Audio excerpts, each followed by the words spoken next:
नमस्कार विद्यार्थी मित्रांनो, मी समाधान कोकाटे सर पुन्हा एकदा तुमचं समाधान कोकाटे अकॅडमीच्या ऑनलाईन लर्निंग प्लॅटफॉर्मवरती मी तुमचं मनापासून स्वागत करतोय। मित्र हो, नुकतीच काल PSI मुख्य परीक्षा 2022 पार पडलेली आहे। त्याच्यामधल्या राज्यघटना प्रश्नांचं सविस्तर डिस्कशन देण्यासाठी मी आज व्हिडिओ बनवतोय। मित्र हो, जवळपास 15च्या आसपास प्रश्न या ठिकाणी तुम्हाला PSI मुख्य परीक्षेमध्ये विचारलेले आहेत। काल त्याच्याच अगोदर आपण ASO मुख्य परीक्षेमधले जवळपास 55 प्रश्नाचं डिस्कशन आपण आपल्या YouTube चॅनलला पाहिलेलं आहे। त्याच्या अगोदर STI मुख्य परीक्षा, त्याच्या अगोदर सब रजिस्ट्रार मुख्य परीक्षा, या 4 मुख्य परीक्षा आता त्या ठिकाणी मित्रांनो पार पडलेल्या आहेत। या चारीच्या चारी मुख्य परीक्षेचे संभाव्य उत्तर तालिका आपल्या YouTube चॅनलला उपलब्ध आहेत। सविस्तर प्रश्नांचं डिस्कशन आपल्या YouTube चॅनलला उपलब्ध आहे। दिवाळीनंतर ज्या होणाऱ्या सगळ्या मुख्य परीक्षा होणार आहेत त्यासाठी तुम्हाला हे विश्लेषण अतिशय महत्त्वाचं ठरणार आहे, कारण याच्यातून तुम्हाला आयोगाची आगामी दिशा कळणार आहे। मित्रांनो, तुम्हाला आयोग समजून घ्यायचा असेल तर आयोगाच्या प्रश्नांशिवाय पर्याय नाही। जोपर्यंत तुम्ही आयोगाचे प्रश्न नीट करणार नाही तोपर्यंत तुम्हाला नेमकं काय वाचायचं, आयोग कुठल्या दिशेने निघालाय हे समजणार नाही। ओके, चला PSI मुख्य परीक्षेच्या दृष्टिकोनातून आपण आगामी प्रश्नांचं प्रेडिक्शन आणि आता आयोगाने डिझाइन केलेले प्रश्न आणि या मागच्या 3 परीक्षेमध्ये झालेले पेपर या अनुषंगाने बदलता कल मला या ठिकाणी मित्रांनो खूप जास्त दिसून आलेला आहे। ओके, पाठीमागे सब रजिस्ट्रार असेल, ASO असेल, ओके, त्याच्यापूर्वी STI असेल, या 3 परीक्षेपैकी PSI मुख्य परीक्षा 2022 चे प्रश्न हे जास्त कस लावणारे होते, हे तुम्ही पण मान्य करा। आणि आगामी काळात जर दिवाळीच्या नंतर असे जर प्रश्न ज्या होणाऱ्या ज्या सगळ्या तुमच्या मेन्स आहेत तिथं जर अशा पद्धतीचे प्रश्न आले तर मित्रांनो त्या ठिकाणी गोंधळ उडू शकतो। त्याच्यामुळे आताच आपल्याला त्या ठिकाणी आपल्या अभ्यासाची स्ट्रॅटेजी डिसाइड करायची आहे। तर आपण कशा पद्धतीने अभ्यासाची स्ट्रॅटेजी ठरवता येईल तर तेही आपण बघू। आगामी काळात कशा पद्धतीने प्रेडिक्शन्स बनतील तेही या ठिकाणी काय करू, आपण बघण्याचा प्रयत्न करू। शेवटपर्यंत व्हिडिओ बघा, व्यवस्थित आपण घेण्याचा प्रयत्न केलेला आहे। चला पुढे बघा, पहिला प्रश्न आहे या ठिकाणी, भारतीय राज्यघटनेतील खालीपैकी कोणती कलम राज्य मंत्रिमंडळाशी राज्यपालाच्या संबंधाशी संबंधित घटनात्मक तरतुदीचं विश्लेषण करतात। बघा मित्रांनो, राज्यपाल कुठे आणि राज्य मंत्रिमंडळ कुठे यांचा या ठिकाणी संबंध लावलेला आहे। मी पहिल्यापासून तुम्हाला सांगत आलेलो आहे, अभ्यास हा तुलनात्मकरित्या झाला पाहिजे। आपण ऑनलाईन बॅच मध्ये पण शिकवताना तसं शिकवतोय।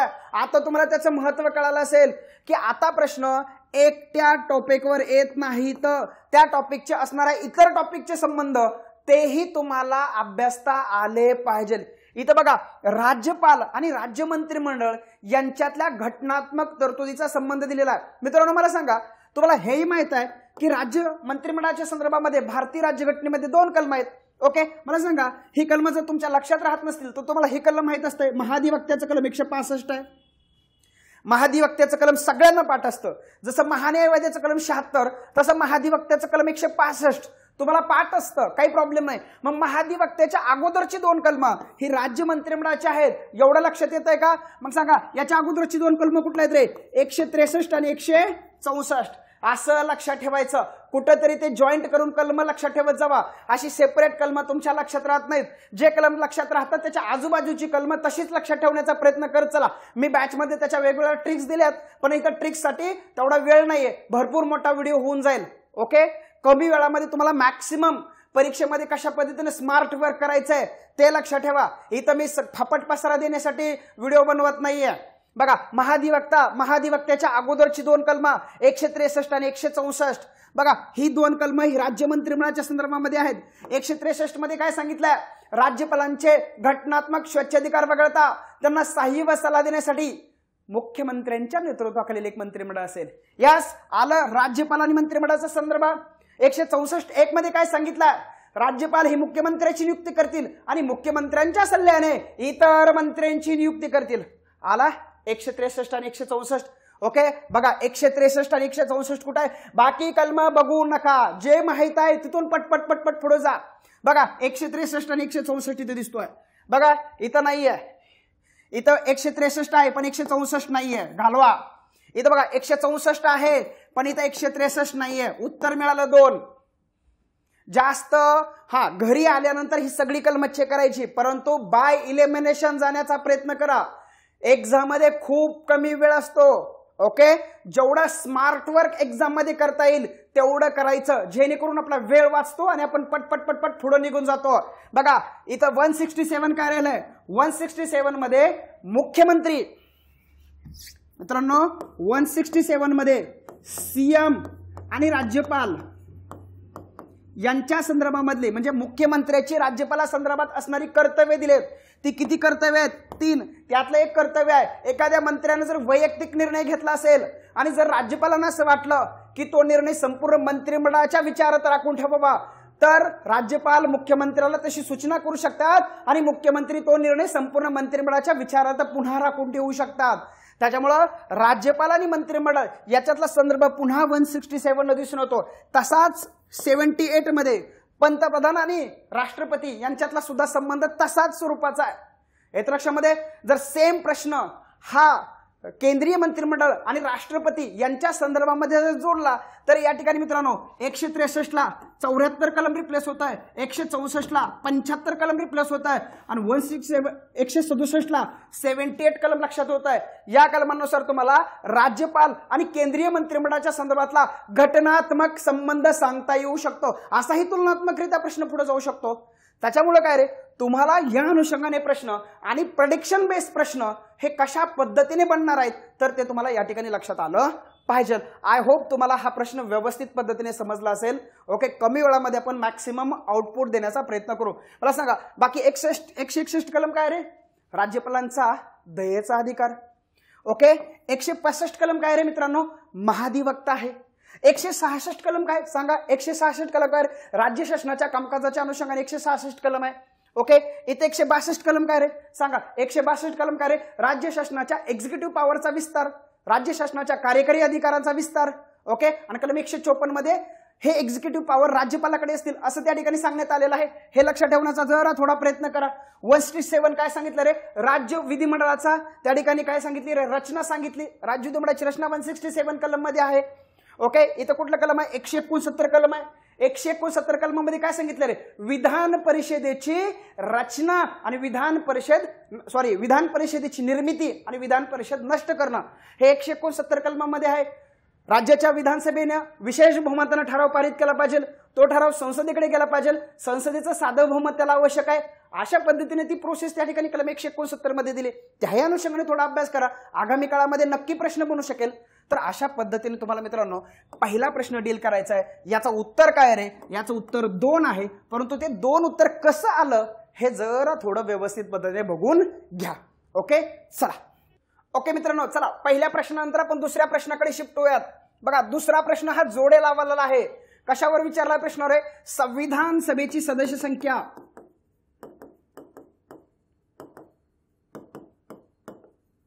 संविधान सभेची सदस्य संख्या कधीची विचारली, संविधान सभेची सदस्य संख्या 31 डिसेंबर 1947 रोजी संविधान सभेमध्ये प्रांतांची सदस्य संख्या किती होती त्याचं जोड्या लावायला प्रश्न विचारलेला आहे. मित्रांनो याच्या अगोदर आलेला प्रश्न हा सदस्य आणि त्याचे मतदारसंघ अशा प्रकारचा प्रश्न आलेला होता.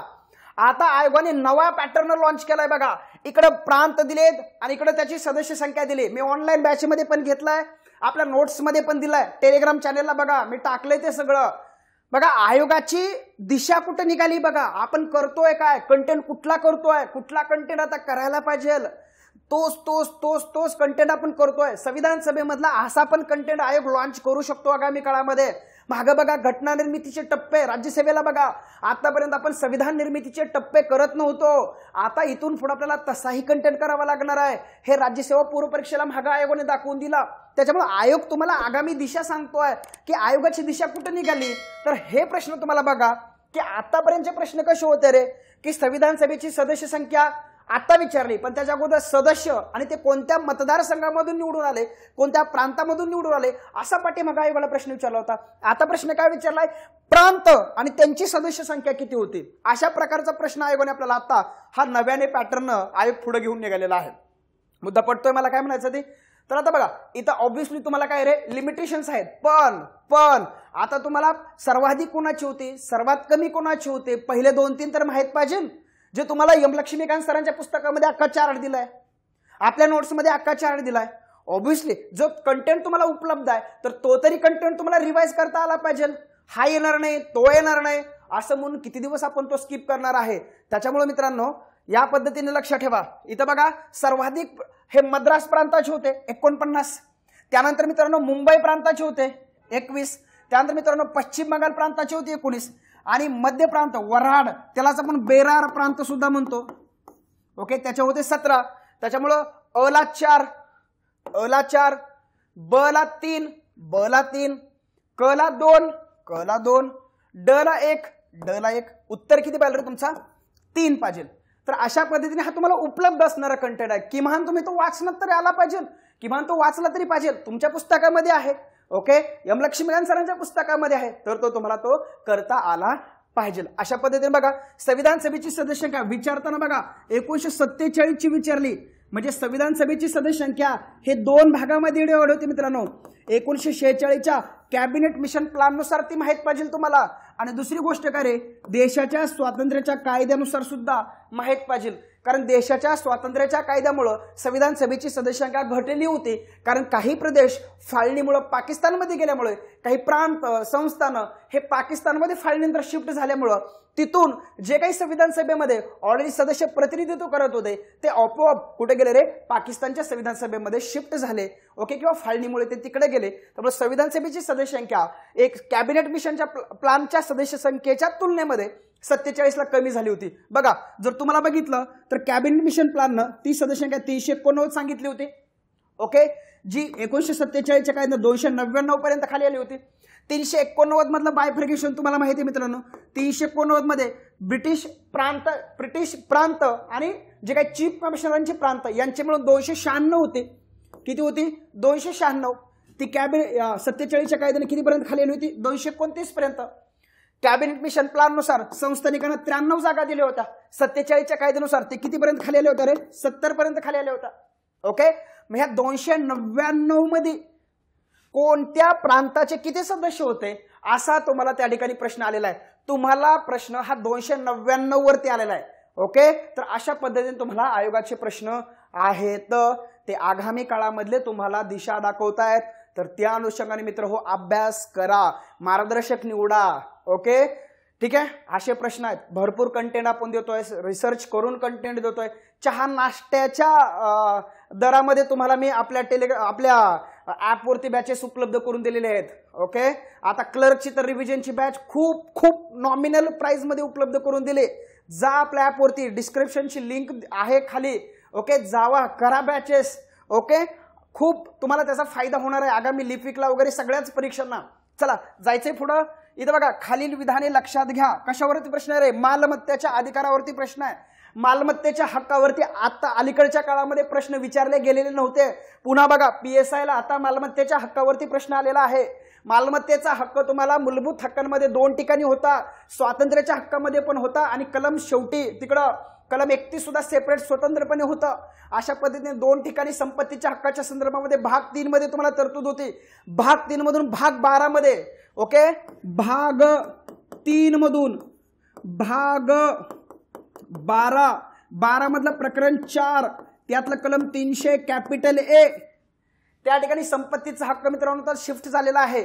म्हणजे भाग 3 मध्ये जे मूलभूत हक्क होते भाग 3 मध्ये 19(1)(f) आणि कलम 31 अशा 2 ठिकाणी मूलभूत हक्काची तरतूद होती. भाग 3 जे की त्याला मूलभूत हक्काचं स्वरूप होतं आता तो लीगल राईट्स बनलेला आहे, कायदेशीर हक्क बनलेला आहे. आणि त्याच्यासाठी भारतीय राज्यघटनेमध्ये 300 कॅपिटल A हे कलम आलेलं आहे मित्रांनो. ओके, त्या अनुषंगाने आयोगाने प्रश्न विचारलेला आहे. जनता पक्षाच्या काळात 44 अमेंडमेंट झाली. आणीबाणीच्या पार्श्वभूमीवरती त्या ठिकाणी जनता पक्ष सत्तेवरती आला आणि त्या ठिकाणी 1978 ला ते 42 अमेंडमेंटच्या पार्श्वभूमीवरती जे बदल केले होते त्या बदलाला पुनर्स्थापित करण्यासाठी त्या ठिकाणी मित्रांनो 44वी घटना दुरुस्ती जनता पक्षाच्या काळामध्ये झाली. कुठला पक्ष होता त्या ठिकाणी जनता पक्ष होता.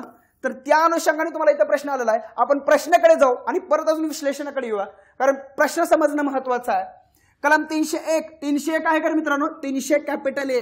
त्यामुळे इथं चुकला. 301 काय रे, आंतरराज्य व्यापाराचं स्वातंत्र्य.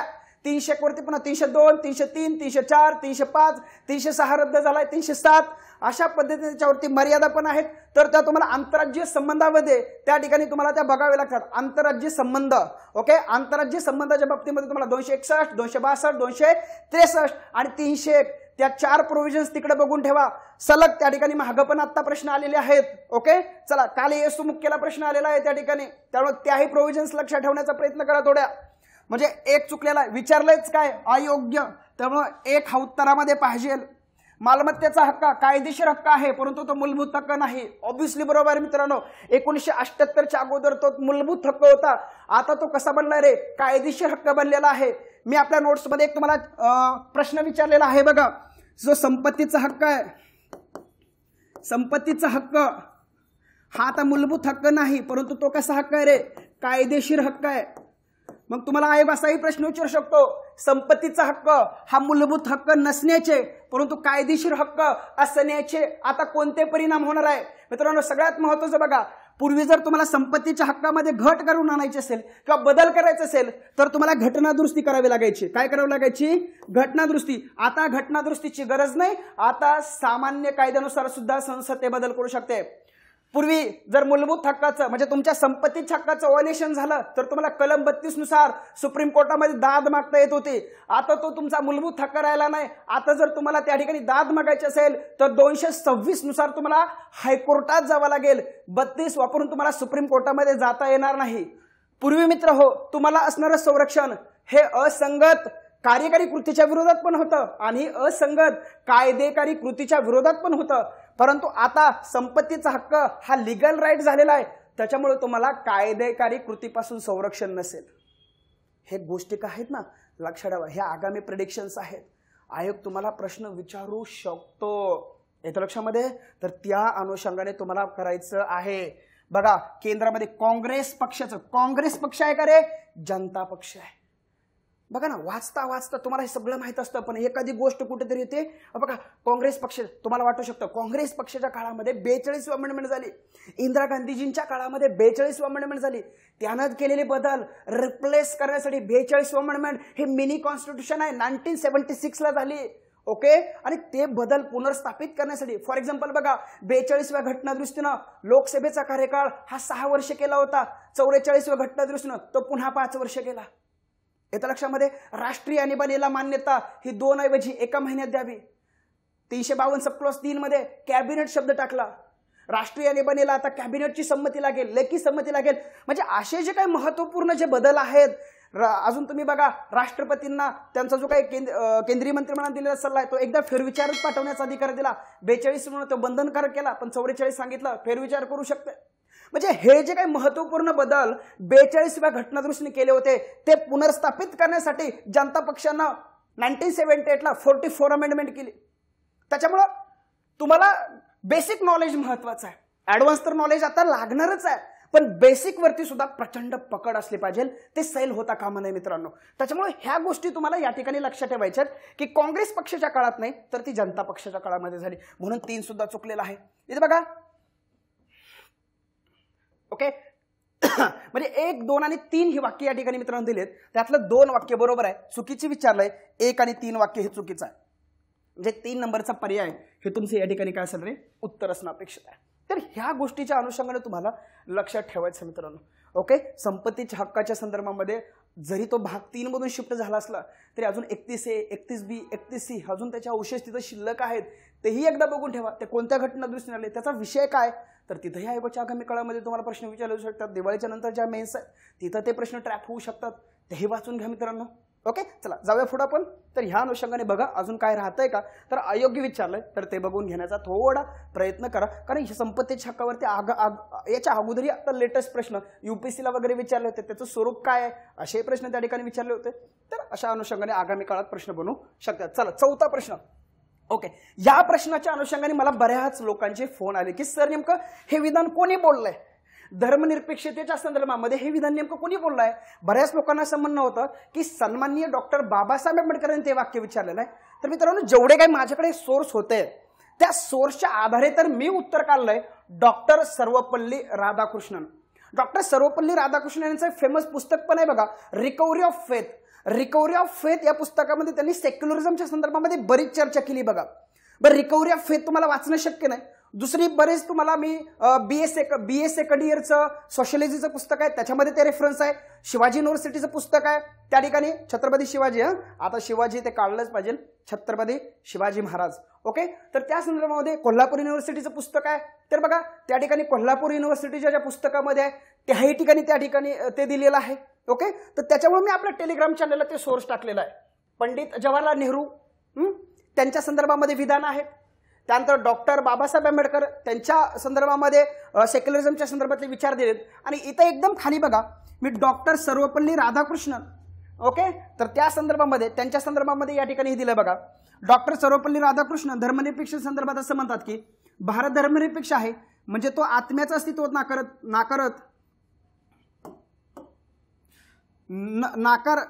नाकारता किंवा मानवी जीवनात धर्माचं स्थान गौण ठरवून पाखंडेपणाला उत्तेजन देतो असं नव्हे, तर कोणत्याही धर्माचं आधिपत्य भारताच्या राज्यसत्तेवरती नाही. बघा, कोणत्याही धर्माचं आधिपत्य भारताच्या राज्य सत्तेवरती नाही. कोणत्याच धर्माला इथे अद्वितीय स्थान नाही व दर्जा नाही. ओके, आणि आंतरराष्ट्रीय व्यवहारात कोणत्याही धर्माला इतर धर्मापेक्षा वेगळी वागणूक दिली जाणार आहे असा त्याचा अर्थ आहे. ओके, ह्या पण गोष्टी आहेत. अजून तुम्हाला या ठिकाणी बघा बरेच तुम्हाला या ठिकाणी रेफरन्स देता येऊ शकतात. ओके, इथं पण बघा हे तुमचं युनिव्हर्सिटीचं पुस्तक आहे, डॉक्टर सर्वपल्ली राधाकृष्णन.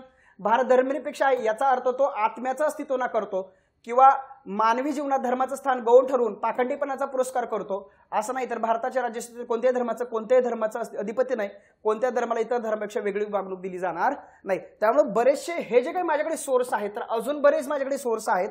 तर त्या सोर्सच्या अनुषंगाने इथं बघा एनसीईआरटी मध्ये पण मध्ये नेहरूंचे धर्मनिरपेक्षता के बारे में नेहरू के जे विचार आहे तर ते त्या ठिकाणी सांगितलेले आहेत. इथं पण बघा नेहरूंच्या बऱ्याच लोकांना असं वाटेल की इथं बघा नेहरू त्या मताचे होते की बाबा राज्यसंस्थेचा कुठलाही धर्म असणार नाही वगैरे वगैरे, पण नेहरू या विचाराचे नव्हते की राज्यसंस्थेनं धर्माच्या कामामध्ये हस्तक्षेप करायचा नाही किंवा या विचाराचे ते नव्हते. ओके, इथं बघा त्यांचं असं म्हणणं होतं कि समाज में सुधार के लिए धर्मनिरपेक्ष राज्य सत्ता धर्म के मामले में हस्तक्षेप कर सकती है.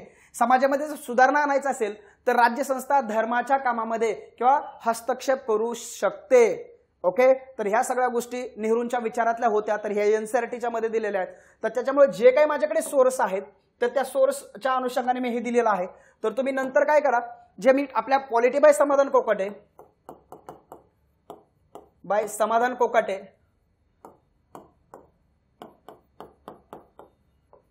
ओके, या आपल्या टेलिग्राम चॅनलवरती मी हे सगळे रेफरन्स टाकलेले आहेत. तर ज्याला हवेत त्यांनी ते रेफरन्स घेऊन वाचा. ओके, सगळे एनसीईआरटीचे दिलेत. छत्रपती शिवाजी महाराज युनिव्हर्सिटी जी आहे कुठली, कोल्हापूर विद्यापीठ आहे, त्याही ठिकाणी मी त्याचेही रेफरन्स त्या ठिकाणी मी टाकलेले आहेत. ओके, एनसीईआरटी आहेत त्याचेही मी रेफरन्स त्या ठिकाणी टाकलेले आहेत. तर या अनुषंगाने तुम्हाला ते रेफरन्स सगळे वाचून तुम्ही ठरवा की डॉक्टर सर्वपल्ली राधाकृष्णन त्याच्या उत्तराकडे जायला पाहिजे. परत त्यानंतर स्ट्रगल फॉर इंडिपेंडन्स आहे, त्याही पुस्तकामध्ये बरेच त्याचे रेफरन्स सापडलेले आहेत. त्यामुळं असं थेट कुठेही नाही सांगितलं, थेट हे वाक्य मला कुठेही वाचायला नाही मिळालं, पण हे जे रिकव्हरी ऑफ फेथ आहे किंवा बाकीच्या काही गोष्टी आहेत तर हे सगळे जे सोर्सेस त्या दिशेला आपल्याला बोट दाखवतात. डॉक्टर सर्वपल्ली राधाकृष्णन आहेत त्यांच्याकडे ते बोट दाखवतात. त्याच्यामुळे मी 4 सोबत जाणं काय करेल, पसंत करेल. 4. ओके, चला जायचं पुढं. बघा 4थ्या प्रश्नानंतर आपण 5व्या प्रश्नाकडे शिफ्ट होऊयात. 5वा प्रश्न तुम्हाला कशावरती दिलाय बघा. 5वा प्रश्न तुम्हाला कशावरती दिलाय की प्रस्तावना घटनेचा भाग आहे का नाही, प्रस्तावना घटनेचा भाग आहे का नाही याच्यावरती त्या ठिकाणी प्रश्न विचारलेला आहे. बघा खालीपैकी कोणत्या प्रकारात सर्वोच्च न्यायालयाने प्रस्तावना हा संविधानाचा अविभाज्य भाग आहे असा निर्णय दिलेला आहे. मित्रांनो तुम्हाला कळतंय का, आतापर्यंत प्रस्तावनेच्या संदर्भात तुम्ही फक्त 3 खटले केलेत. कुठला रे, पहिला खटला बेरुबारी 1960, त्यानंतर केशवानंद भारती 1973 आणि काय रे LIC ऑफ इंडिया 1995. बेरुबारी खटल्यामध्ये प्रस्तावना घटनेचा भाग नसल्याचा निर्णय सुप्रीम कोर्टाने दिला होता. केशवानंद भारती केसमध्ये सुप्रीम कोर्टानं प्रस्तावना घटनेचा अविभाज्य भाग असा निर्णय दिला होता. प्रस्तावनेमध्ये जी तत्व सांगितले, जी उद्दिष्ट सांगितले ती घटनेची प्राणभूत तत्व आहेत, त्याला ओलांडून जाणारी म्हणजे बेसिक स्ट्रक्चरला ओलांडून जाणारी घटनादुरुस्ती सरकारला करता येणार नाही असे मित्रांनो केशवानंद भारती केसमध्ये सुप्रीम कोर्टाने सांगितलं होतं. इथंच घटनेला 24 एप्रिल 1973 बेसिक स्ट्रक्चर सुप्रीम कोर्टाने आणलंय. LIC ऑफ इंडिया केसमध्ये पण सुप्रीम कोर्टाने ते सांगितलं की प्रस्तावना घटनेचा काय रे अविभाज्य भाग आहे. या 3 केसेस आतापर्यंत तुम्हाला माहित होत्या. पण बेरोबारीच्या नंतर 1965ला एक खटला झाला होता. तो खटला आहे सज्जन सिंग खटला. सज्जन सिंग केसमध्ये सुद्धा सुप्रीम कोर्टाने सांगितलं होतं की प्रस्तावना घटनेचा भाग नाही. त्यानंतर LIC ऑफ इंडिया केसच्या अगोदर एक केस झाली होती SR बोम्मई केस. आता SR बोम्मई केस मित्रांनो बऱ्याच लोकांना फक्त राष्ट्रपती राजवटीमध्येच माहित असते. राष्ट्रपती राजवटीमध्ये राष्ट्रपती राजवट कधी लावली जाऊ शकते आणि कधी लावली जाणार नाही या संदर्भातल्या ज्या काही गाईडलाईन्स आहेत त्या सुप्रीम कोर्टाने कुठे दिलेत रे SR बोम्मई केसमध्ये दिलेत. मग SR बोम्मई केसमध्ये सुप्रीम कोर्टाने सांगितलं की सेक्युलरिझम हा घटनेच्या पायाभूत वैशिष्ट्यांपैकी एक आहे. आणि जर एखादं राज्य सरकार सेक्युलरिझमच्या विरोधामध्ये जातीयवादी दृष्टिकोनातून जर त्या ठिकाणी राज्यकारभार करत असेल तर ते 356 लावायला पात्र असेल. आणि याच कारणाच्या आधारे मग भाजप शासित राज्य असेल, मध्य प्रदेश असेल, हिमाचल प्रदेश असेल, त्यानंतर राजस्थान असेल, या 3 भाजप शासित राज्यामध्ये जी ही लावली गेली होती राष्ट्रपती राजवट लावली गेली होती आणि त्याला सुप्रीम कोर्टामध्ये जे चॅलेंज केलं गेलं होतं सुप्रीम कोर्टाने त्या ठिकाणी ते व्हॅलिड ठरवलं होतं. कारण सेक्युलरिझम हा भारतीय राज्यघटनेच्या पायाभूत वैशिष्ट्याचा भाग आहे आणि त्या ठिकाणी जर कोणी सेक्युलरिझमच्या विरोधामध्ये जाऊन जातीयवादी दृष्टिकोनातून जर त्या ठिकाणी राज्यकारभार करत असेल तर ते राज्य सरकार 356 लावायला पात्र आहे असं सुप्रीम कोर्टाने SR बोम्मई केसमध्ये 1994लाच निर्णय दिला होता. त्यामुळे सेक्युलरिझम हा प्रस्तावनेचा भाग आहे आणि प्रस्तावना हा राज्यघटनेचा अविभाज्य भाग आहे असं सुप्रीम कोर्टाचं या ठिकाणी डिसिजन आहे. त्याच्यामुळे तुम्हाला मित्रांनो SR बोम्मई केस ही प्रस्तावनेमध्ये सुद्धा बघावी लागते जे आपण ऑनलाईन बॅचमध्ये दिले, जे आपल्या नोट्समध्ये आहे. 5 खटले आपल्या नोट्समध्ये मी दिलेत. टेलिग्राम चॅनेलला बघा मी टाकलंय सगळं, तुम्ही पाहत राहा. फक्त आपला चॅनेल फॉलो करा. मी हे फ्रीमध्ये कंटेंट दिलं आपल्या, वाचत राहा फक्त मित्रांनो. ओके, इथे बघा IR कोहल्लो केस. IR कोहल्लो केस हे प्रस्तावनेच्यासाठी नाही मित्रांनो. IR कोहल्लो केस ओके इथं लक्ष ठेवा. IR कोहल्लो केस हे कधीचे आहे? 2007चे आहे. कधीचे आहे? 2007चे आहे. तमिळनाडू गव्हर्नमेंटच्या विरोधामध्ये ही केस प्रसिद्ध कशासाठी आहे माहिती आहे का? 9th शेड्यूलसाठी. 9th शेड्यूल बरं 9th शेड्यूल भारतीय राज्यघटनेमध्ये फर्स्ट अमेंडमेंटनं आलंय. 31B हे कलम त्यासाठी आहे. केशवानंद भारती केसच्या पार्श्वभूमीवरती 9th शेड्यूलला त्या ठिकाणी बेसिक स्ट्रक्चरचं तत्व लावलंय. 9th शेड्यूल काय आहे? विधिग्राही कायदे. जर एखादा कायदा 9th शेड्यूलमध्ये टाकला तर त्याला न्यायालयीन पुनर्विलोकनाचं तत्व लागू होत नाही. हे सरळ आहे. म्हणजे जर एखाद्या कायद्याला जर सुप्रीम कोर्टामध्ये हायकोर्टामध्ये चॅलेंज करण्याची शक्यता असेल तर सरकार नेऊन ते 9th शेड्यूलमध्ये टाकणार आणि 9th शेड्यूलला न्यायालयीन पुनर्विलोकनाचं तत्व लागू होणार नाही. इथं लक्षामध्ये फॉर एक्झाम्पल बघा सध्या रिझर्वेशनचा मुद्दा गाजतोय. रिझर्वेशनच्या संदर्भामध्ये एखादा कायदा सरकारने केला आणि तो कायदा जर समजा 50%चं व्हायोलेशन करतो असं जर त्या ठिकाणी सरकारला वाटत असेल तर सरकारनं तो कायदा न्यायचा आणि 9th शेड्यूलमध्ये टाकायचा. 9th शेड्यूलमध्ये जर तो कायदा टाकला तर सुप्रीम कोर्टाला हायकोर्टाला त्याचं न्यायालयीन पुनर्विलोकन करण्याचा अधिकारच नाही. तो बेकायदेशीर ठरवण्याचा सरकारला अधिकारच नाही. तर अशा प्रकारचं ते कलम होतं, इतर कायद्यांना लागू होतं. पण 24 एप्रिल 1973ला सुप्रीम कोर्टानं केशवानंद भारती केसमध्ये बेसिक स्ट्रक्चर आणलं आणि न्यायालयीन पुनर्विलोकन हा भारतीय राज्यघटनेच्या पायाभूत वैशिष्ट्यापैकी एक ठरवला आणि त्याच्यामुळं अशा पद्धतीने पायाभूत वैशिष्ट्यामधलं एक वैशिष्ट्य जे ज्युडिशियल रिव्ह्यू आहे ते इथं काढून घ्यायला तुम्ही बघायला लागला ते काढून घेता येणार नाही. आणि त्याच्यामुळे सुप्रीम कोर्टाने सांगितलं 24 एप्रिल 1973च्या अगोदरचं सोडा पण 24 एप्रिल 1973च्या नंतर जे खटले तुम्ही 9th शेड्यूलमध्ये टाकणार आहेत तर त्या कायद्यांचा त्या ठिकाणी काय होऊ शकतो रे ज्युडिशियल रिव्ह्यू केला जाऊ शकतो असं त्या ठिकाणी सुप्रीम कोर्टाने सांगितलं. आणि मग IR कोहल्लो केसमध्ये नेमकं तेच प्रकरण समोर आलं होतं की सरकारनं असे काही कायदे 9th शेड्यूलमध्ये टाकले होते आणि पहिला तर प्रश्न आहे सरकारला असे कायदे टाकण्याचा अधिकार आहे का? म्हणजे टाकलेत त्याचा सरकार ज्युडिशियल रिव्ह्यू करू शकतं का? सुप्रीम कोर्ट ज्युडिशियल रिव्ह्यू करू शकता का? हा प्रश्न IR कोहल्लोमध्ये समोर आला होता आणि सुप्रीम कोर्टाने त्या ठिकाणी ज्युडिशियल रिव्ह्यू त्याचा केला जाऊ शकतो. वामनराव केस ओके आय थिंक 81ची वगैरे वामनराव केस आहे. वामनराव केसच्या पार्श्वभूमीवरती ही केस झाली होती खऱ्या अर्थाने. त्या ठिकाणी सांगण्यात आलं होतं की या कायद्यांचा ज्युडिशियल रिव्ह्यू केला जाऊ शकतो. अशा पद्धतीची IR कोहल्लो केस होती. शॉर्टमध्ये सांगतोय. गोलकनाथ केस 1967च्या कशासाठी आहे? मूलभूत हक्काच्या संदर्भातली केस आहे. सुप्रीम कोर्टाने या केसमध्ये सांगितलं होतं मूलभूत हक्क अलौकिक आहेत, अरूपांतरणीय आहेत, संसद त्याच्यात बदल करू शकत नाही, घट घडवून आणू शकत नाही.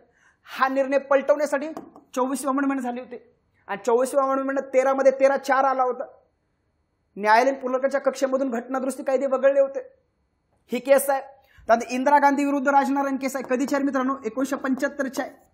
निवडणूक खटला म्हणून हे केस प्रसिद्ध आहे, ज्याच्यामध्ये बघा 39वी अमेंडमेंट झाली होती. 39वी अमेंडमेंट 1975च्या.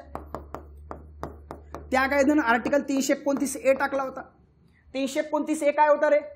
पंतप्रधान आहेत आणि लोकसभेचे अध्यक्ष आहेत किंवा सभापती आहेत, त्यांच्या संदर्भातले जे काही वादाचे विषय आहेत ते न्यायालयाच्या कक्षेच्या बाहेर ठेवले होते.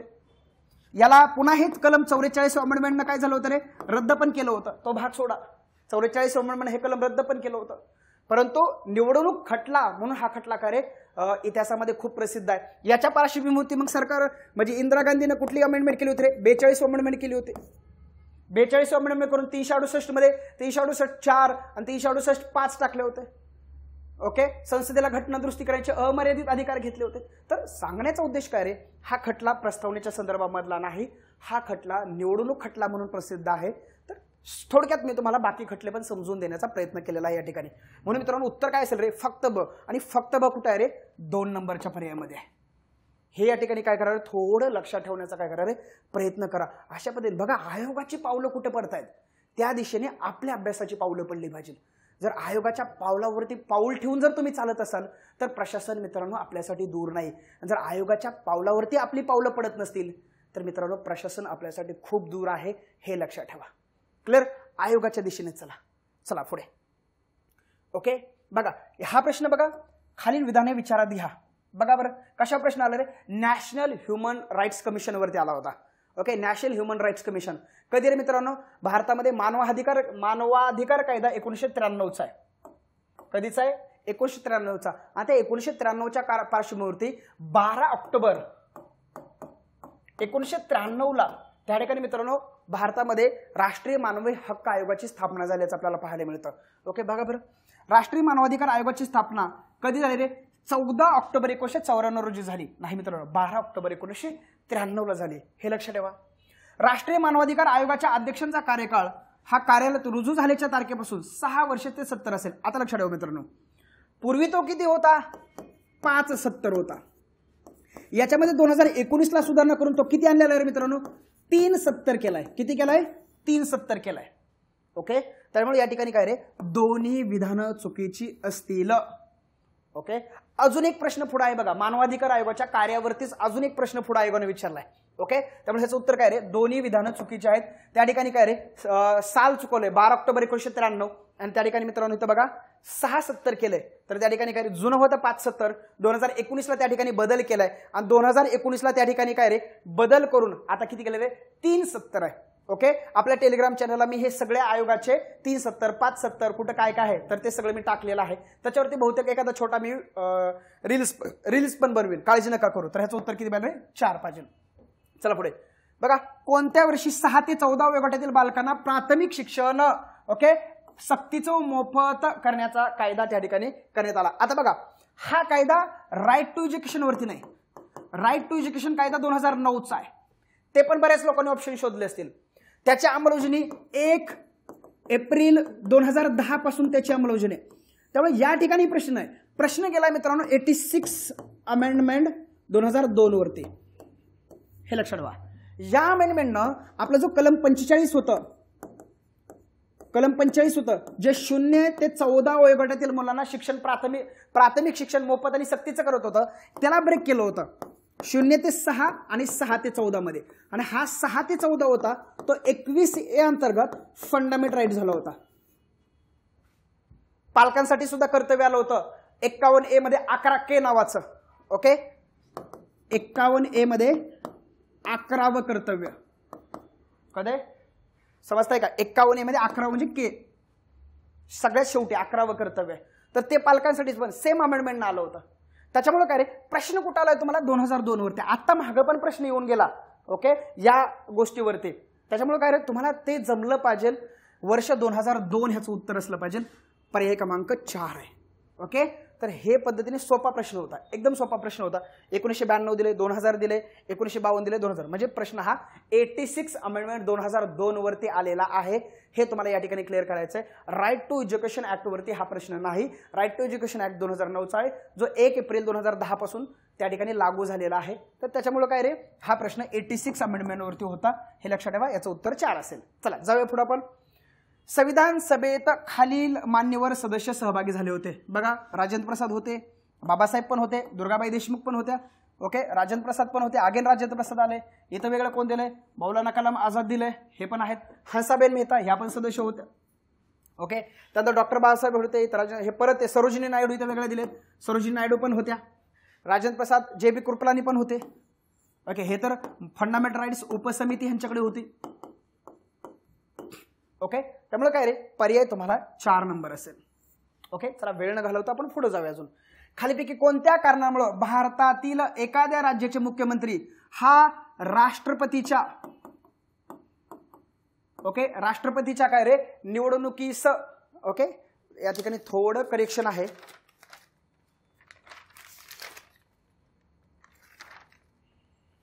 ओके, खालीपैकी कोणत्या कारणामुळे भारतातील एखाद्या राज्याचा मुख्यमंत्री हा राष्ट्रपतीच्या निवडणुकीमध्ये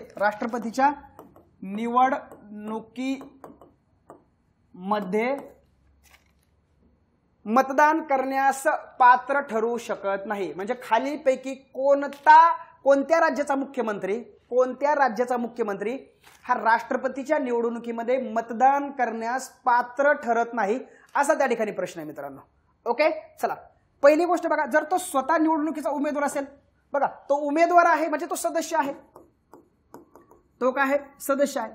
आता एक लक्षात ठेवा, तो जर सदस्य विधानसभेचा असेल तर तो पात्र ठरतो, जर तो विधान परिषदेचा असेल तर तो पात्र ठरत नाही.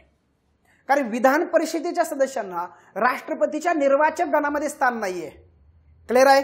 पण इथं प्रश्नामध्ये असं कुठंच दिलेलं नाहीये की तो विधानसभेचा सदस्य आहे का विधान परिषद सदस्य आहे. त्याच्यामुळे काय रे, आपण उत्तरासाठी थोडं पुढे जाऊ. जर त्याचे बहुमत सिद्ध व्हायचे असेल, ऑब्व्हियसली बहुमत सिद्ध होईल न होईल, पण तो ऑलरेडी सदस्य आहे.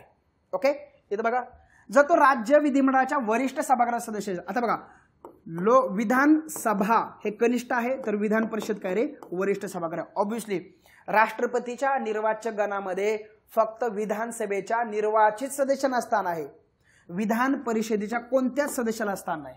आणि जर मुख्यमंत्री विधान परिषदेचे सदस्य असतील तर त्या ठिकाणी मित्रांनो त्यांना राष्ट्रपतीच्या निवडणुकीमध्ये मतदान करता येणार नाही.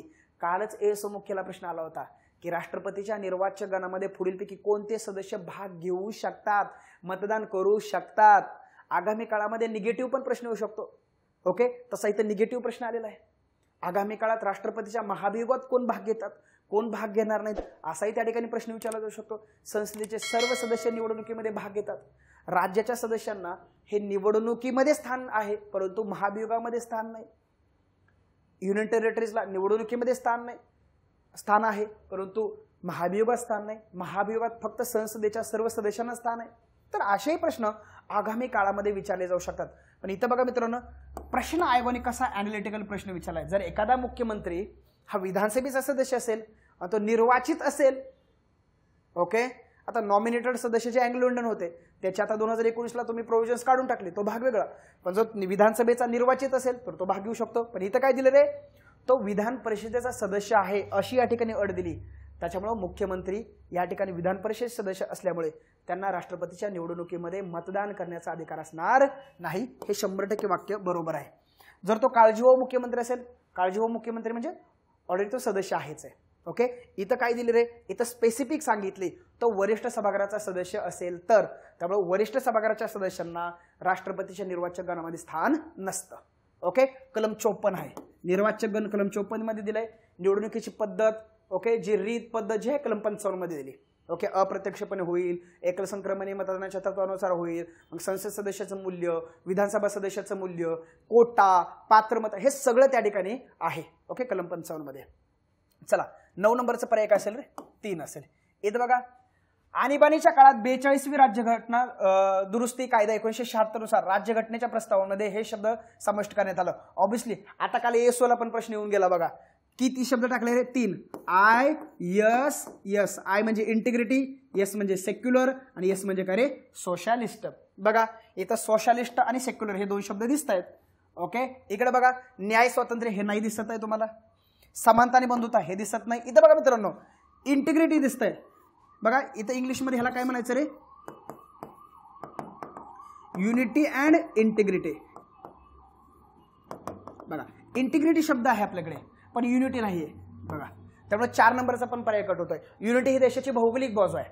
ओके, जे ऑलरेडी कलम 1 ते 4 मध्ये तुम्हाला पाहायला मिळतंय. ओके, त्याच्यामुळे काय रे तुम्हाला इंटिग्रिटी हा शब्द नव्याने आलेला आहे. आता युनिटी आणि इंटिग्रिटी हे कोणाचे भाग आहेत रे? तर बंधुतेचे भाग आहेत. राष्ट्राची एकता आणि एकात्मता तसेच व्यक्तीची प्रतिष्ठा यांचं आश्वासन देणारी बंधुता. हे सगळं तुम्हाला प्रिअम्बल मध्ये आहे. काळजी करू नका, व्यवस्थित वाचत राहा. परंतु तुम्हाला याचं उत्तर कसं आहे रे? पर्याय 1 याचं उत्तर असलं पाहिजे.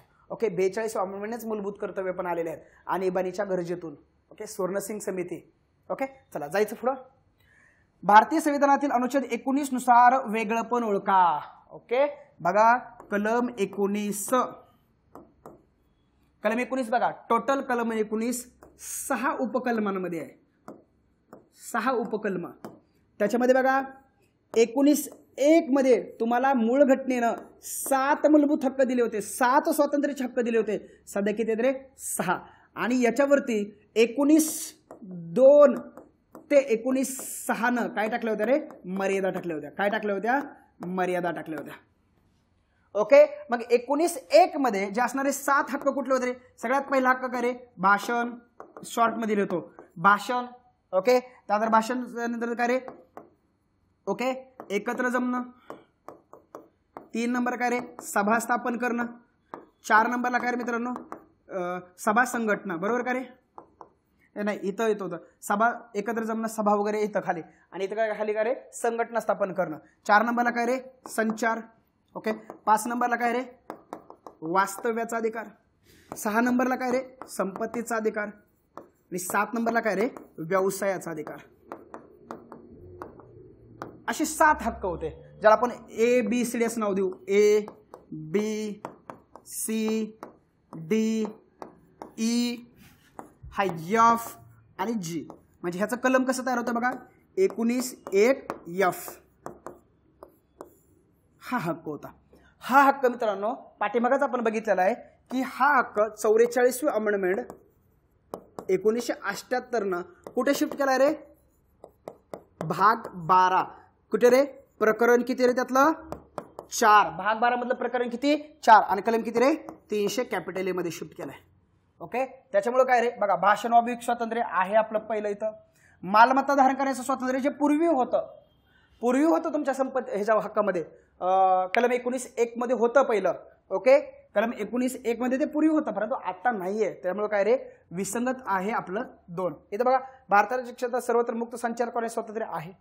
शांतता व विनाशस्त्र एकत्र जमण्याचा अधिकार आहे. शांततेनं व विनाशस्त्र एकत्र जमण्याचा हा सेकंड अधिकार आहे 19(1)B. ओके, त्यामुळे लक्षात ठेवण्याचा काय करा, थोडा प्रयत्न करा. बेसिक लेवलचे प्रश्न आहेत पण तुमचे काय रे? क्लॅरिटी चेक करणारे असे क्वेश्चन आहेत. ओके, क्लॅरिटी चेक करतात. त्यामुळे याचं उत्तर किती असेल रे? 2 उत्तर असेल. चला अजून पुढे जाऊयात. भारतीय संविधानाच्या डॅश मध्ये मूलभूत कर्तव्य तरतूद दिले. एकदम सोपा प्रश्न आहे. आता भाग 3 मध्ये काय तर मित्रांनो? मूलभूत हक्क आहेत. भाग 4 मध्ये काय रे? DPSP आहेत. ओके, आणि भाग 4A हा मूळ घटनेत नव्हता. 42वा अमेंडमेंट 1976 टाकला. शिफारस कोणाची होती? स्वर्णसिंग यांची. ओके, भाग 4A काय रे? मूलभूत कर्तव्यांचा आहे. त्याच्यामध्ये कलम काय रे? 51A दपटतोय. तर बाकी पण भरपूर गोष्टी आहेत तुम्हाला त्या लक्षात ठेवता येऊ शकतात. ओके, अशा पद्धतीने लक्षात ठेवा. याचे सोर्स पण लक्षात ठेवा. ओके, कमेंट्स करून सांगा बरं मला, मूलभूत हक्क भारतानं कुठल्या देशाच्या राज्यघटनेतनं घेतलेत? DPSP भारतानं कुठल्या राज्यघटनेतनं घेतलेत? आणि कर्तव्य भारतानं कुठल्या राज्यघटनेतनं घेतलेत? याचे सोर्स येतात का बघा बरं. ते सोर्स पण आहे बरं. किती वेळेस विचारलेत? न्यायप्रविष्ट्यातलं कोण आहे आणि कोण नाही हे पण मला सांगा बरं. थोडा अभ्यास आपण या दृष्टिकोनातून का नाही करू शकत? PYQच्या दृष्टिकोनातून का नाही करू शकत? तर त्याच्यामुळे काय रे? याचं उत्तर काय असलं पाहिजे? 3 असलं पाहिजे. 4B नाही बघा.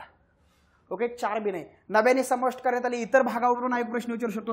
4 यानंतर 9A 9B त्यानंतर अजून किती रे? 14A, हे इतर पण भाग आहेत मित्रांनो. 9A कोणत्या अमेंडमेंट आहे? 74 अमेंडमेंट आहे. 9B किती अमेंडमेंट आहे? 97 अमेंडमेंट आहे. 14A कुठल्या रे? 42 अमेंडमेंट आहे. हे पण लक्षात ठेवा, इतर भाग पण लक्षात ठेवा. हे 4 भाग भारतीय राज्यघटनेमध्ये 1950च्या नंतर नव्याने समाविष्ट करण्यात आलेले आहेत. तर सगळा एरिया तुम्हाला पीओकेच्या अनुषंगाने करता आला पाहिजे. आगामी काळातले प्रश्न त्या ठिकाणी सेंट्रलाइज झालेले आहेत. ओके, चला जायचं पुढं. राष्ट्रीय मानवाधिकार आयोगाची कार्य विचारलेले आहेत. ओके, पुन्हा त्या ठिकाणी 2 प्रश्न आलेले आहेत, कारण पीएसआयला तुम्हाला ह्युमन राईटचे मुद्दे आहेत. बघा, मानवाधिकाराबाबत उल्लंघन झालेल्या पीडितेला सादर केलेल्या याचिकेवर काय करे? स्वतः चौकशी करणं. ह्युमन राईटच्या संदर्भामध्ये वॉचडॉग म्हणून काम करत आहे. भरपूर कार्य यांना ह्युमन राईट्स कमिशनला देण्यात आलेले आहे. राष्ट्रीय मानवाधिकार आयोग आणि राज्य मानवाधिकार आयोग दोघाला पण भरपूर कामं दिले आहेत. राज्य पातळीवर राज्य मानवाधिकार आयोग सेम कायदा आहे, आणि राष्ट्रीय मानवाधिकार आयोग आहे तिथं सुद्धा राष्ट्रीय मानवाधिकार जो काही कायदा आहे आपला 1993चा, त्या कायद्यानुसार ही वैधानिक संस्था आहेत. हे लक्षात ठेवा.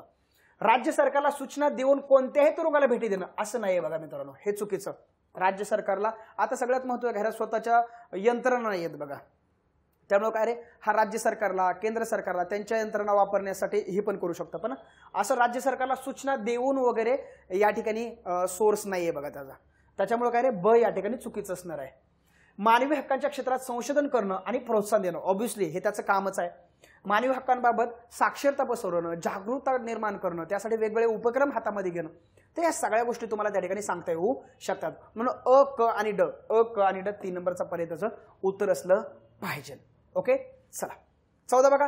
भारतीय संविधानातील अनुच्छेद डॅश डॅश मध्ये सत्सद विबुद्धीचे स्वातंत्र्य आणि धर्माचं मुक्त प्रकटीकरण, आचरण, प्रसारासंबंधीचा स्वातंत्र्याचा अधिकार दिलेला आहे. मित्रांनो हे कुठे आहे रे? कलम 25 ते 28. कलम 25 ते 28 हे तुमचं काय रे? धार्मिक स्वातंत्र्य. कलम 25, 26, 27 आणि 28 हे 4 हक्क भारतामध्ये काय प्रोव्हाइड करतात? रिलिजियस प्रोव्हाइड करतात. हे बघा, कलम 25 हा वैयक्तिक तुमचा या ठिकाणी सत्सद स्वातंत्र्य, धर्माचं प्रकटीकरण, आचरण, प्रचार संदर्भामध्ये आहे. इथं बघा, कलम संस्था धार्मिक संप्रदायाच्या हक्कांना या ठिकाणी संरक्षण दिलेलं आहे. कलम 27 काय रे?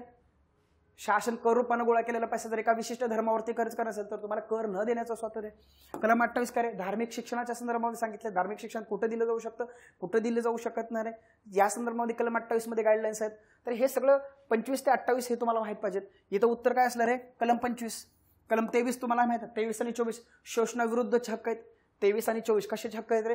शोषणाविरुद्धचे हक्क आहेत. हा 23 बघा मित्रांनो तुम्हाला खाजगी व्यक्तीच्या विरुद्ध पण वापरता येतो. 23 हा कोणाच्या विरोधात वापरता येतो? खाजगी व्यक्तीच्या विरोधात वापरता येणारे हक्क 15, 2, 17, 23. ओके, हे 23 आणि 24 शोषणाविरुद्धचे हक्क आहेत. ते धार्मिक स्वातंत्र्यामध्ये येत नाहीत, हे लक्षात ठेवा. 25 आणि 26 धार्मिक स्वातंत्र्याचे भाग आहेत. सोपा प्रश्न होता, एकदम सोपा आहे, इथं काही विश्लेषणाची गरज नाही. ओके, चला कलम 25 याचं उत्तर असलं पाहिजे. ओके, चला. भारतीय संविधानातील मूलभूत कर्तव्याच्या अनुषंगाने वेगळे पण ओळखा. इथं लक्षात ठेवा मित्रांनो, फंडामेंटल ड्युटीज म्हणजे मूलभूत कर्तव्यांच्या अनुषंगाने त्या ठिकाणी काय दिलं रे? वेगळं पण आयोगाने दिलेलं आहे. ओके, मूलभूत कर्तव्याच्या अनुषंगाने बघा, मूळ घटनेमध्ये त्याचा समावेश नव्हता, तर तो 42वी घटना दुरुस्ती 1976 समावेश केला. आपण आत्ताच बघितलं, बरोबर आहे. मूलभूत कर्तव्यामध्ये किती कर्तव्य दिलेत रे? एकूण 11 कर्तव्य दिलेले आहेत. ठीक आहे, ही कर्तव्य प्रत्येकाने पाळावायची आहेत. इथं थोडा स्पॉट आयोगाने दिलाय. आता कशाला प्रत्येकाने या शब्दाचा अर्थ काय घ्यायचा आपण? प्रत्येकाने, प्रत्येकाने म्हणजे देशात राहणाऱ्या सर्वांनी का, असा अर्थ घ्यायचा का? आता मला सांगा, देशात राहणारी कोण आहेत रे? भारतीय पण आहेत आणि परकीय पण आहेत. मग देशात राहणाऱ्या प्रत्येकाने ते फॉलो करायचं का? जर तुम्ही असं म्हणत असाल तर मूलभूत कर्तव्य फक्त भारतीयांना लागू होतात, मूलभूत कर्तव्य परकीयांना लागू होत नाहीत. मुद्दा पडतोय? त्याच्यामुळं ही कर्तव्य प्रत्येकाने पाळायची आहेत असं जर तुम्ही म्हणत असाल तर ते चुकीचं असेल. ही कर्तव्य प्रत्येक भारतीय नागरिकाने पाळणं हे त्यांच्यावरती काय रे? बंधनकारक आहे, कारण ही फक्त भारतीयांना लागू होतात. इतरांमध्ये ती देशातल्या परकीयांना लागू होत नाहीत. हे जरा क्लॅरिफिकेशन लक्षात घेण्याचा प्रयत्न करा. 11वे कर्तव्य हे 86वी घटना दुरुस्ती 2002 टाकलंय, तर ऑब्व्हियसली बरोबर आहे. आताच आपण ते बघितलं. ओके, 6 ते 14 वयोगटातील मुलांना शिक्षण हा मूलभूत हक्क झाल्यामुळं त्या ठिकाणी 51A मध्ये हे के 11 पालकांसाठीच कर्तव्य टाकणं बंधनकारक होतं, कारण शिक्षण हा मूलभूत हक्क झाला. पालक जोपर्यंत त्यांना शाळेत पाठवणार नाहीत तोपर्यंत त्याचं काय रे, त्यात हक्क देऊन काय उपयोग होणार नाही. त्यामुळे काय रे 11वे कर्तव्य हे 86 अमेंडमेंट 2002 समाविष्ट केले. आपण आता त्याचं मागे स्पष्टीकरण सुद्धा काय केलं रे बघितलेलं आहे. म्हणून ह्याचं उत्तर काय असलं पाहिजे रे 3 हे याचं उत्तर असलं पाहिजे. आयोगाने प्रश्न कसा ट्विस्ट केलाय ते एकदा आपल्याला काय करावं लागेल रे व्यवस्थित बघावं लागेल. अभ्यासाची थोडी मेथड या ठिकाणी चेंज करणं अपेक्षित आहे. ओके हे प्रश्न आहेत. अजून एक शेवटचा प्रश्न आहे बघा, तो खऱ्या अर्थाने आयपीसीचा प्रश्न आहे. आयपीसी ओके आयपीसी 124A चा प्रश्न आहे. पण आम्ही तुम्हाला शिकवताना बघा अभिव्यक्ती स्वातंत्र्य जे आहे 19(1)A मधलं जे अभिव्यक्ती स्वातंत्र्य आहे तर अभिव्यक्ती स्वातंत्र्याचा कलम 124 हे संकोच करतं म्हणून हे कलम सस्पेंड केलं होतं बघा. याच्यामध्ये आता नुकताच बदल झालेला आहे. त्यामुळे काय रे 124A हे काय होतं मित्रांनो देशद्रोह. त्यामुळे अभिव्यक्ती स्वातंत्र्याचं हे कलम काय करत होतं संकुचित करत होतं. भारतीय दंड संहितेतील कलम 124 हे कशाशी संबंधित आहे तर काय रे सिडेशन म्हणजे काय रे राजद्रोह या संदर्भामध्ये आहे. तर या संदर्भात युद्ध पुकारणं नाही, बंडाची चितवा देणे नाही, शस्त्र गोळा करणे. तर हा एक प्रश्न त्या ठिकाणी होता. अशा पद्धतीने मित्रांनो आपण ऑलमोस्ट सगळ्या प्रश्नांचं त्या ठिकाणी काय घेतलं रे विश्लेषण घेतलेलं. आपण एक एक प्रश्न बघू. हा प्रश्न बघा मूलभूत कर्तव्य होता. या ठिकाणी उत्तर 3 याचा आहे. ओके 14 नंबरचा प्रश्न हा संविधानातील त्या ठिकाणी सत्सौद्योगिक स्वातंत्र्य कलम 25 वरती होता, हे लक्षात ठेवा. त्यानंतर 13 नंबरचा प्रश्न हा 13 नंबरचा प्रश्न राष्ट्रीय मानवाधिकार आयोगाच्या कार्यावरती अगेन विचारलेला होता. 2019ला त्याच्यामध्ये परत सुधारणा झालेली होती. 3 नंबरचा पर्याय आपण याचं उत्तर दिलं. भारतीय संविधानाच्या मूलभूत कर्तव्याच्या तरतुदी भारतीय राज्यघटनेच्या कोणत्या भागात आहेत बघा. मूलभूत कर्तव्यावरती हा सेकंड प्रश्न आहे बघा मूलभूत कर्तव्यावरती. ओके भाग 4A बघा कलम 19 वरती प्रश्न आहे. मूलभूत हक्कावरती प्रश्न आहे. स्वातंत्र्याचे हक्क ते जे पूर्वी 7 होते आता 6 आहेत. तर ते क्रम लावा म्हणून नाही पण त्याच्यामध्ये कुठले स्वातंत्र्याचे हक्क आहेत त्याच्यातून विसंगत पर्याय या ठिकाणी ओळखायला सांगितलं होता. ओके मालमत्तेचा हक्क शिफ्ट झाल्यामुळे आपण ते केले. मालमत्तेच्या हक्कावरती बघा हा दुसरा प्रश्न पुढे आहे. अजून एक चला आणीबाणीच्या काळात हे कुठले रे 42 समाजवादी धर्मनिरपेक्ष आणि अजून काय रे एकात्मता हे 3 शब्द आलेले होते परंतु ते एकदा आल्यामुळे आपण हे पर्यायामध्ये घेतलं नाही. ओके 9 नंबरचा प्रश्न हे कशावरती आला होता रे. ओके राष्ट्रपतीच्या निवडणुकीमध्ये एखादा मुख्यमंत्री मतदान करायला कधी अपात्र असतो तर कधी रे ते प्रश्न विचारले तर तो वरिष्ठ सभागृहाचा सदस्य असेल तर. 8 नंबरचा प्रश्न संविधान सभेचे सदस्य विचारलेले आहेत. ओके 7 नंबरचा प्रश्न होता एक अगेन प्रश्न 86 अमेंडमेंटवरती आलाय म्हणजे मूलभूत कर्तव्याच्या अनुषंगाने किती प्रश्न आलेत रे 3 प्रश्न विचारलेत. ओके हे बघा 6 बघा ह्या ठिकाणी परत ह्युमन राईट्स कमिशनवरती परत हा दुसरा प्रश्न आहे. ओके ह्युमन राईट्स कमिशनवरचा हा प्रश्न आहे. त्यानंतर मित्रांनो बघा 5 नंबरचा प्रश्न कशावरती आहे. 5 नंबरचा प्रश्न हा प्रस्तावनेवरती आहे. प्रस्तावनेतल्या खटल्याच्या संदर्भामध्ये आहे. तर SR बोम्मई हे त्याचं उत्तर आहे आपण आता बघितलं. बाकी पण खटले आपण बघितलेले आहेत. 4 नंबरचा पर्याय हा धर्मनिरपेक्षतेच्या संदर्भातलं विधान होतं. आपण याचं उत्तर सर्वपल्ली राधाकृष्णन असं दिलंय. त्याचे सोर्सही मी तुम्हाला त्या ठिकाणी दिलेले आहेत ते एकदा वाचून घ्या. 3 नंबरचा पर्याय हा परत अगेन संपत्तीच्या हक्कावरती होता. याचा आपण 3 उत्तर दिलेलं आहे. 1 आणि 3 अयोग्य विचारलं या ठिकाणी ते बघून घ्या. 2 हे बघा संविधान सभेमधले जे सदस्य आहेत त्या अनुषंगाने तो प्रश्न विचारलेला आहे तर ते बघून घ्या.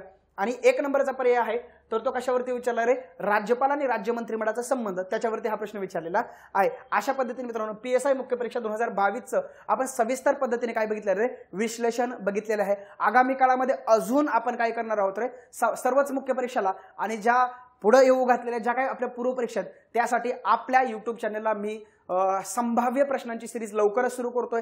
त्यासाठी आपलं चॅनल सबस्क्राईब करून ठेवा. ओके बेल आयकॉन दाबा जेणेकरून तुम्हाला नोटिफिकेशन वेळेवरती मिळून जाईल. ओके आणि आपल्या प्लॅटफॉर्म सोबत दर्जेदार तयारी करा मित्रांनो. ओके मी समाधान कोकाटे कायम तुमच्या सोबत आहे. असाच आशीर्वाद असू द्या आपल्या भावासोबत. चलो बाय बाय पुन्हा भेटूयात नव्या व्हिडिओमध्ये.